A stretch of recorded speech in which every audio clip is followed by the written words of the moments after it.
Okay, time for the closet. So I cut a piece to fit and test fit it, and boy, I had a heck of a time getting it back out of there. So I ended up with a little tear in it, but that'll be in the back of a closet. So, and then I took all the loose plywood off that was buckled and doing all that kind of stuff. So I'm gonna go ahead and glue the wall on this one rather than glue the sheet, because there's no way I'm gonna be able to get that sheet up in there with glue all over it. And then once I get that glued up, then I'll slide the sheet in, pop it on, boom, done. Okay, 2 Pandora songs later, we got the glue on, ready for the sheet. Yay. Now it's not gonna fit completely top to bottom, but I gotta put a piece of trim in anyway, so that's fine, I don't care. And I wouldn't be able to get it in and out even if it was. So I'd like to show you the process of sticking it in there, but unfortunately I can't, because there's no way I can do that and film at the same time.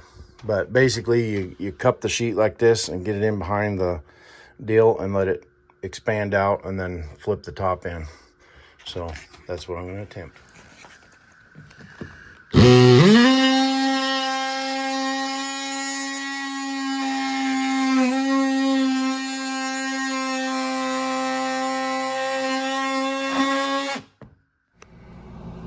Inside of the closet, done.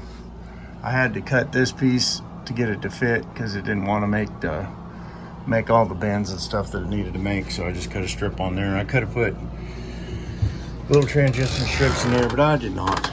So nice clean closet, keep the bugs and ants out hopefully, and all that kind of stuff. And then I may do something different with the bottom here, like put some of that flooring down in here, and we'll see how that goes. But for right now, I'm going to start caulking some of this other stuff in this one and make it look pretty, and decide what I'm going to do with that, because I ran out of FRP, because this thing took an entire sheet, if you can believe that. So 40 bucks for that. All right, so I'm going to figure this out, and then I'm going to go from there, because I'd really like to get this toilet set back in and start moving forward. Yay. All right, next thing I'm doing is inside of the refrigerator cabinet, and I'm painting that black.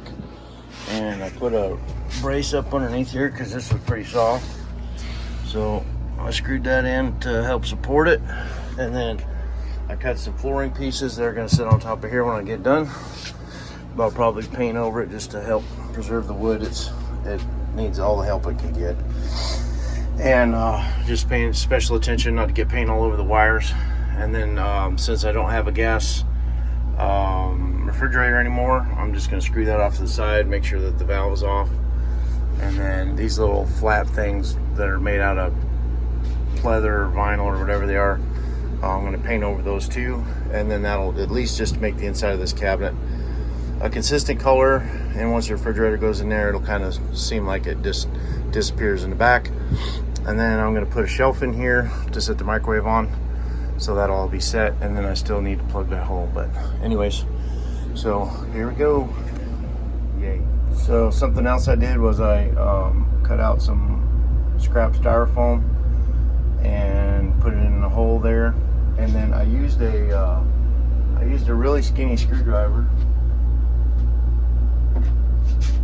like this one here, and I heated it up with a torch until it was real hot, and then I just stuck it in the foam and traced around my line, and it keeps you from having little flakies all over the edges and stuff. Comes out a lot nicer, in case you need a trick to do that without having a hot wire.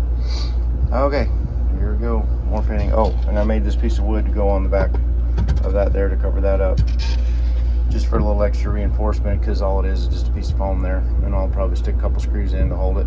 Oh, and you can paint the foam with latex paint, but you can't paint it with anything that's oil-based, because it'll dissolve it. Anything that's got acetone in it will eat that stuff up. So to help make the styrofoam last a little bit longer, I think I'll put a coat of black latex on it. Yay. All right, our floor's in. I put some caulk sealer around the edges of that, just to keep bugs and whatever water from dripping down and getting up underneath there. So that gives me a waterproof surface to set the fridge on in case there's any leaks or anything. And then I got up here, I cut some slats so I can stick the microwave on there. And then I may have to do like a little lip or something here to make sure this thing don't slide out, or I might be able to stick a screw up into the foot. I don't know. We'll figure it out. And then from there, we got a refrigerator that needs to go back in the hole. Yay. Oh, and I got to plug everything in. All right, fridge is back in. Microwave, fridge. Little space here for air to breathe, or you can put a cookie sheet up there, or whatever you want to do. And then I may have to figure out some kind of way to hook that in there so it's not going to fall out. I'm not sure what that's going to look like yet, but hopefully I'll think of something. Well, 3 holes in the ground. So I took a piece of the scrap FRP, used it as a little edge to go around and paint all the little cord around. Went ahead and painted that in there. Got that all painted the same color. And then cleaned this up, painted that. So it's starting to look a little bit more cleaner. Got around this edge. And then since this was so bad on the bottom, I just went ahead and caulked along there. And then did that. Put cord around in there. And then I got all that cord around left to do in the rest of the camper. Yay. But another interruption, another day. So what have we accomplished today? Microwave, refrigerator, did some painting. Now we're ready to stick some doors back on down there maybe. So it's coming together little by little by little.